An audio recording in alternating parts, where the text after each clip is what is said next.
Hey everyone, and welcome back to the channel. Today, we're diving into one of the most requested, most debated, and most epic anime showdowns imaginable.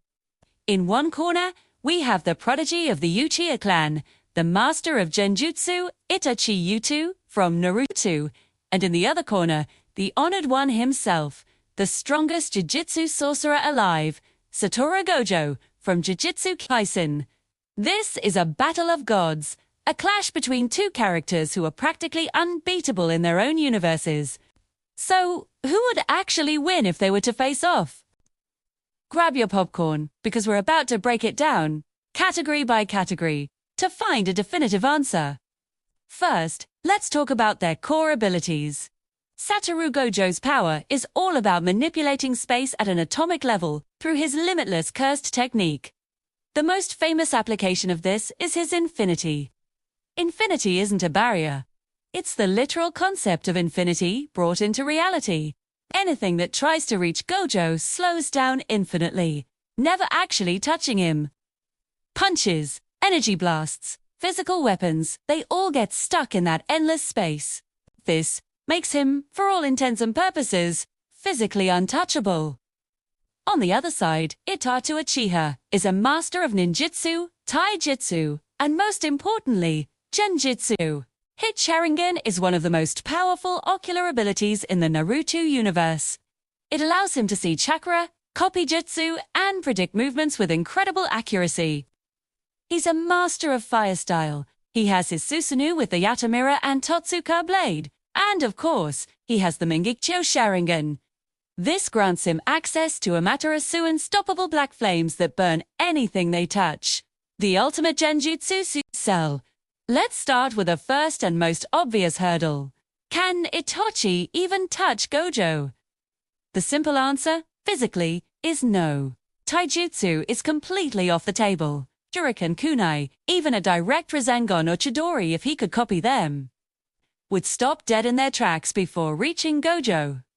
Even Amaterasu, the inextinguishable black flames, would likely get caught in infinity. Think about it. The flames have to travel through space to reach their target, and infinity is the control of that very space. So, the flames would burn in place, forever approaching but never arriving. It's a tough start for the Uchiha prodigy. So, if physical attacks are useless, what's Itachi's next move? The obvious answer is Genjutsu. This is where the debate gets really interesting. Genjutsu in Naruto works by manipulating the chakra flow in the opponent's cranial nerves, creating powerful illusions. Gojo doesn't have chakra, he has cursed energy. This is a common argument, but let's look deeper. In Naruto, Genjutsu has been shown to work on those without traditional chakra systems. Like when Kaguya cast the infinite Tsukuyomi on the entire world, affecting regular people and even animals. It's more about disrupting the target's senses and consciousness. So, could Itachi's Tsukuyomi work on Gojo? Tsukuyomi is an instant win condition against almost anyone in Naruto. With a single glance, Itachi can trap his victim in a world where he controls time, space, and/or matter. He can make seconds feel like days of endless torture. But here's the catch. Gojo has the 6 eyes. The 6 eyes give him an incredible perception of cursed energy, allowing him to see it in extreme detail. It's like having a super high-resolution thermal camera for spiritual energy. This perception also makes him highly resistant to, if not completely immune to, mental attacks and illusions within his own universe, like domain expansions. Would the 6 eyes be able to see the chakra trying to invade his system and simply block it? It's highly probable. Gojo's brain is constantly processing insane amounts of information thanks to the 6 eyes, all filtered through his limitless technique. It's very likely he could perceive the Genjutsu as an external force and just, not let it in. So, if physical attacks are out and Genjutsu is a massive question mark with a high chance of failure, what does Itachi have left? His ultimate weapon, the Susanoo. Itachi's Susanoo is a spectral warrior made of chakra, and it's armed with 2 legendary ethereal weapons. The Yotamira is a shield that can change its nature to negate any attack, whether physical or spiritual. The Totsuka blade is a spirit weapon that seals anything. It pierces into a world of drunken dreams for all. Eternity another instant win condition. This is Itachi's best shot. The question is, can the Totsuka blade pierce infinity? This is a battle of concepts. Infinity is the concept of endless space. The Totsuka blade is a spiritual weapon that seals on contact. If the blade has to physically travel to Gojo, it gets stopped. But what if the sealing is an effect that activates upon the blade's intent to pierce, rather than physical contact? It's a bit of a stretch, but it's one of the few possibilities.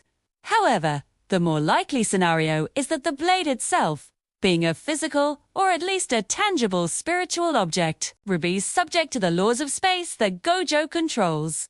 It would extend, get infinitely close, but never make that final contact. The sealing property is irrelevant if it can't touch the target.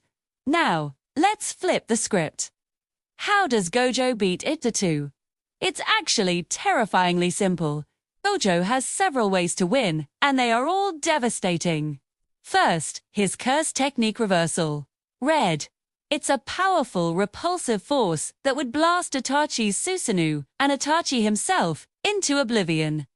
Could the Yata mirror block it? Meti. The mirror is said to deflect any attack.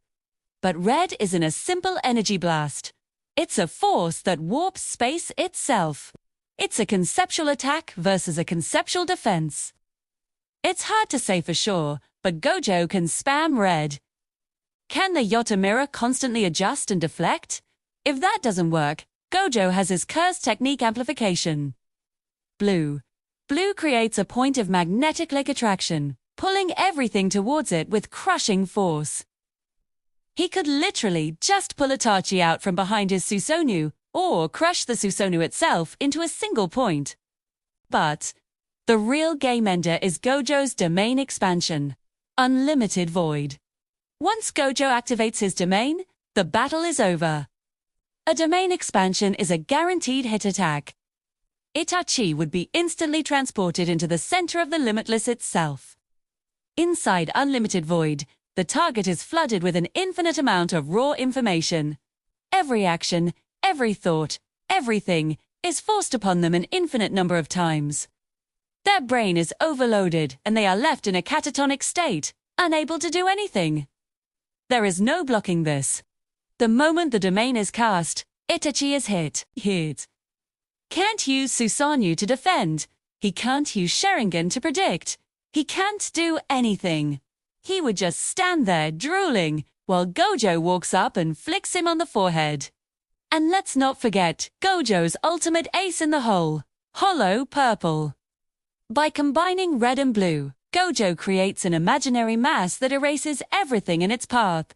Not destroys, not blows up, but completely erases from existence. It moves at incredible speed, and it's massive. Could the Yata mirror block something that erases matter and space itself? I highly doubt it. 2. Even if Itachi dodged it, the sheer scale of Hollow Purple would leave him with nowhere to run. When we look at the whole picture, the matchup becomes incredibly one-sided. Itachi is a genius, a prodigy with incredible powers that make him a god in his own universe. He has multiple one-shot abilities. The problem is, all of his abilities require him to either touch or affect Gojo, and Gojo's entire fighting style is based on the concept of you can't touch me. Itoshi's stamina is also a major issue. He was a sick man for most of his adult life, using the Mangekyo Sharingan, especially Susanoo and Amaterasu, drained him and caused him immense pain. Gojo, on the other hand, uses reverse curse technique to constantly heal his brain, allowing him to keep Limitless active 24/7 with practically zero effort. He can fight for days without breaking a sweat. Itachi is on a strict time limit in any serious fight. So, the winner is Satoru Gojo. It's not even a particularly close fight, unfortunately for all the Itachi fans out there.